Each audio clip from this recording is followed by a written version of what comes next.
আসসালামু আলাইকুম। আন্তর্জাতিক টিভি নিউজে আপনাকে স্বাগত। শুরুতেই জানাবো আমাদের হাতে থাকা সর্বশেষ গুরুত্বপূর্ণ আপডেট যুদ্ধের সংবাদ, এরপর বিস্তারিত। বাংলাদেশের সর্বশেষ গুরুত্বপূর্ণ আপডেট সংবাদে আপনাকে স্বাগত। শুরুতেই সংবাদ শিরোনাম, পরে বিস্তারিত। প্রথমেই জানাবো আমাদের হাতে থাকা সর্বশেষ গুরুত্বপূর্ণ সবথেকে তাজা আপডেট সংবাদ। কলকাতার নিউ টাউনে শীঘ্রই ওবায়দুল কাদেরের নেতৃত্বে চা চক্র। কলকাতায় অবস্থানরত আওয়ামী লীগের নেতারা শীঘ্রই চা চক্রে মিলিত হচ্ছেন বলে দলীয় সূত্র থেকে জানা গেছে। এতে উপস্থিত থাকবেন আওয়ামী লীগের সাধারণ সম্পাদক ও সাবেক মন্ত্রী ওবায়দুল কাদের। এরপর জানাবো বিনা ভোটে নির্বাচনের সুযোগ বন্ধ, ফিরল না ভোট। সংসদীয় একক প্রার্থীর আসনে না ভোটের বিধান চালু করেছে বলে জানিয়েছেন আইন উপদেষ্টা আসিফ নজরুল। তিনি বলেন, না ভোটের বিধান যুক্ত করা হয়েছে। এখন থেকে কোনো আসনে একজন প্রার্থী যদি নির্বাচনে ভোট করেন তাহলে সেই আসনে তার প্রতীকের বিপরীতে যদি না ভোটে বেশি সংখ্যক ভোট পড়ে তাহলে পুনরায় সেই আসনে নির্বাচন হবে। এদিকে প্রধান উপদেষ্টার সৌদি সফর বাতিল ঘোষণা। প্রধান উপদেষ্টা অধ্যাপক ড মোহাম্মদ ইউনূসের সৌদি আরবের সফর বাতিল করা হয়েছে। সৌদি যুবরাজ ও প্রধানমন্ত্রী মোহাম্মদ বিন সালমানের আমন্ত্রণে রিয়াদে অনুষ্ঠিত ফিউচার ইনভেস্টমেন্ট ইনিশিয়েটিভ FII-9 এ যোগ দিতে আগামী ২৭ থেকে ৩০ অক্টোবরে ড ইউনূস সৌদি আরবে যাওয়ার কথা ছিল। এবারে জানাবো এনসিপির কার্যালয়ের সামনে রাস্তা অবরোধ করে বিক্ষোভ। রাজধানীর বাংলা মোটরে জাতীয় নাগরিক পার্টি এনসিপির কার্যালয়ের সামনে সড়ক অবরোধ করে বিক্ষোভ করছেন ৪৩তম BCS নন ক্যাডার প্রত্যাশীরা।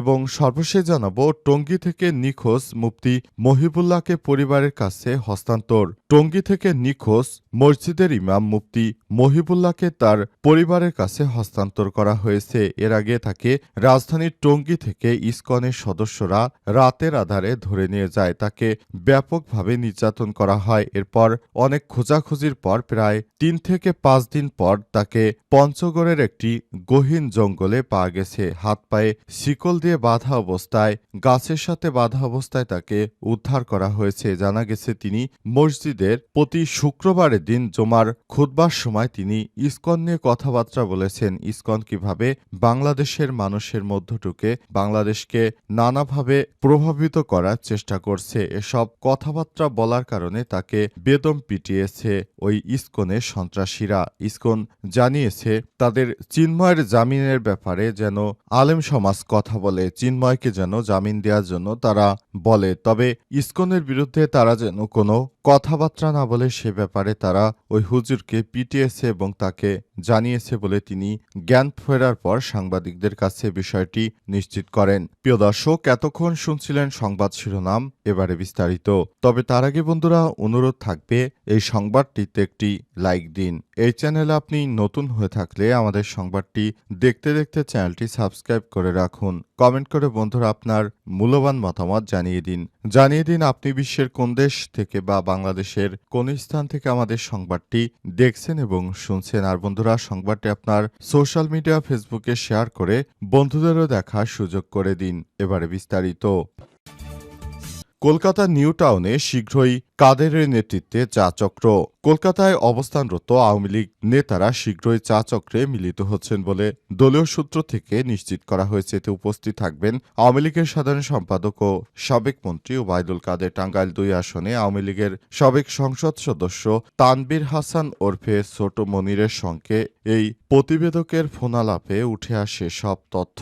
টাউনে নিজের জীবনযাপন এবং টুকটাক ব্যবসা জীবনে ব্যস্ত থাকা সাবেক জনপ্রতিনিধি তাদের বৃহত্তর পরিকল্পনার কথা তুলে ধরেছেন। তারা কিভাবে বাংলাদেশকে সাজাবে, কিভাবে নতুন বাংলাদেশকে সাজাতে চায় সেসব বিষয়ে কথাবার্তা বলেছেন। আলাপচারিতায় তিনি জানান, শীঘ্রই নিউ টাউনে একটি গুরুত্বপূর্ণ আলোচনা সভার আয়োজন করা হচ্ছে। তার ভাষ্য অনুযায়ী এই চা চক্র অনুষ্ঠিত হবে আওয়ামী লীগের সাধারণ সম্পাদক ও সাবেক পরিবহন ও সেতুমন্ত্রী ওবায়দুল কাদেরের নেতৃত্বে। এই বৈঠক থেকে চূড়ান্ত হতে পারে আগামী মাসে নিউ টাউন থেকে আওয়ামী লীগ কী পদক্ষেপ গ্রহণ করবে। আলাপচারিতার সময় মনিরকে যথেষ্ট আত্মবিশ্বাসী বলে মনে হয়েছে। বাংলাদেশের সম্প্রতি অরাজক পরিস্থিতির কথা উল্লেখ করে তিনি মন্তব্য করেছেন, তা দেশের রাজনৈতিক অঙ্গনে নতুন করে চাঞ্চল্যের সৃষ্টি করতে পারে। আত্মবিশ্বাসের সুরে তিনি স্পষ্ট ভাষায় শীঘ্রই আমরা ফিরব বলে কার্যত হুমকি দিয়েছেন বর্তমান সরকারকে। তবে শেষ পর্যন্ত তাদের এই হুমকি ধামকি আদত কতটা টিকবে সে বিষয়টি নিশ্চিত করে বলতে পারছে না কেউ। বিনা ভোটে নির্বাচনের সুযোগ বন্ধ, ফিরল না ভোট। সংসদীয় একক প্রার্থীর আসনে না ভোটের বিধান করা হয়েছে জানিয়ে আইন উপদেষ্টা আসিফ নজরুল বলেছে, না ভোটের বিধান যুক্ত করা হয়েছে। একজন প্রার্থী থাকলে সেখানে না ভোট হবে। 2014 সালে ভুয়া নির্বাচনের কথা নিশ্চয়ই মনে আছে। 153 বা 154টি আসনে একজন প্রার্থী ছিল। এই ধরনের নির্বাচন যেন আর না হয়। একজন প্রার্থী থাকলে সেখানে যারা ভোটার আছেন তারা না ভোট দিতে পারবেন। এই প্রার্থী তাদের পছন্দ না হলে তারা না ভোট দিতে পারবেন। যদি না বেশি ভোট পায় তাহলে সেখানে আবার নতুন করে নির্বাচন হবে।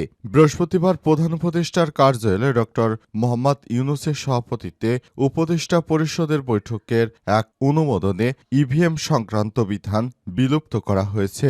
রাজধানীর ফরেন সার্ভিস একাডেমিতে ব্রিফিংয়ে আইন উপদেষ্টা আসিফ নজরুল এসব তথ্য জানান। তিনি বলেন, সংশোধিত আরপিওতে ইভিএম সংক্রান্ত বিধান বিলুপ্ত করা হয়েছে। আইন উপদেষ্টা আইন শৃঙ্খলা বাহিনী সংজ্ঞায় সেনাবাহিনী, নৌবাহিনী, বিমান বাহিনী তথা প্রতিরক্ষা কর্ম বিভাগ অন্তর্ভুক্ত করা হয়েছে। ভোট গণনার সময় সাংবাদিকদের উপস্থিত থাকার বিধানও যুক্ত করা হয়েছে। তিনি আরও জানান, সংশোধিত আরপিওতে প্রার্থীর যোগ্যতা অযোগ্যতায় পলাতক ব্যক্তিদের নির্বাচনে অযোগ্য ঘোষণার বিধান যুক্ত করা হয়েছে। পলাতক আসামি বলতে কাকে বোঝানো হয়েছে এমন প্রশ্নের জবাবে আসিফ নজরুল বলেন, পলাতক হচ্ছে আদালতে যখন পলাতক ঘোষণা করা হয় সে আদালতে নিজের ইচ্ছায় ফেরত আসছে না, এ কারণে তাকে পলাতক হিসেবে গণ্য করা হয়। উদাহরণস্বরূপ তিনি আওয়ামী লীগের বিভিন্ন এমপি মন্ত্রী শেখ হাসিনার উদাহরণ তুলে ধরেছেন। তারা আদালতে হাজির হচ্ছে না কারণ তারা দেশ ছেড়ে পালিয়েছে। নিজের ইচ্ছায় যারাই আদালতে হাজির হচ্ছে না তাদেরকে ভোটের মাঠে থাকার কোনো সুযোগ নেই।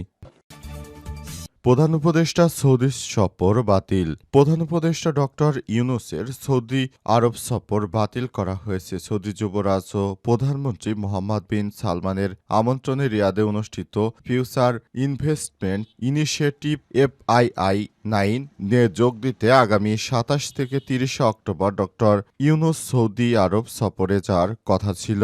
প্রধান উপদেষ্টার সৌদি আরব সফরটির বিষয়ে আমার দেশকে নিশ্চিত করেন প্রধান উপদেষ্টার কার্যালয় ও পররাষ্ট্র মন্ত্রণালয়ের সংশ্লিষ্ট কর্মকর্তারা জানান, আসন্ন বিনিয়োগ সম্মেলনে প্রধান উপদেষ্টার পরিবর্তে বাংলাদেশের প্রতিনিধি দলের নেতৃত্ব দেবেন তার আন্তর্জাতিক বিষয়ক বিশেষজ্ঞ ডক্টর লুৎফে সিদ্দিকী। কর্মকর্তারা জানান, দেশে চলমান রাজনৈতিক পরিস্থিতিতে বিশেষ করে জুলাই সনদ বাস্তবায়ন প্রক্রিয়া এবং আগামী নির্বাচন অনুষ্ঠানের প্রস্তুতি নিয়ে ব্যস্ততার কারণে ডক্টর ইউনূস সৌদি আরব সফরের সিদ্ধান্ত বাতিল করেছেন। গত জুলাই ঢাকায় নিযুক্ত সৌদির রাষ্ট্রদূত ডক্টর আবদুল্লাহ জাফর বিন আবিয়া রাষ্ট্রীয় অতিথি ভবন যমুনায় এক বৈঠকে সৌদি যুবরাজ ও প্রধানমন্ত্রী মোহাম্মদ বিন সালমানের আমন্ত্রণপত্র প্রধান উপদেষ্টার কাছে হস্তান্তর করেন। এরপর প্রধান উপদেষ্টার সৌদি আরব সফর নিয়ে প্রস্তুতি শুরু হয়। ইতিমধ্যে এই সফর নিয়ে একটি আন্তঃমন্ত্রণালয় তৈরিও বৈঠক অনুষ্ঠিত হয়েছে।